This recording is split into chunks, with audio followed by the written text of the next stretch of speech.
Meto nga seminaring mi daon king University of the Assumption king syudad na ning San Fernando, Pampanga ngening Martes, October 10.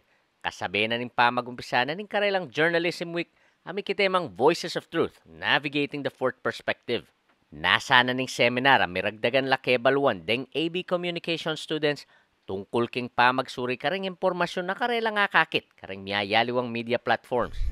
Para kareng kakong ABCom students, ma-equip la keng broadcasting and journalism. Not just that, to be ethical keng work da in the future.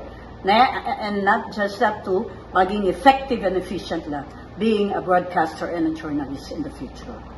Tinago niya yung kaya kayong talasuyo, Felix Barrios, kaya bing metong pantalasuyo ay Paulo G. Santos. Keti, dinakemi ka rin estudyante yung kaya kaming kebaluan, pangaras keng obra keng media. Palang kung pwede na kayong gumawa ng craft ninyo. Kilalanan na kayo, ready para kalataw.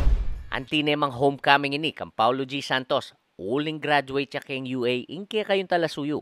Agpangpakin chairperson na ning AB Communications program na ning eskwela ay Miss Arlene David. Masayaya, patse magbalik laking eskwela ring dati ng estudyante para idake ang karelang kebaluan. Kanya man po yung pakiramdam. I'm proud of my students. Then akong maging graduates keni. Uling ngeni, ilan ang mamiyang learnings kareng ABCom students keni UA.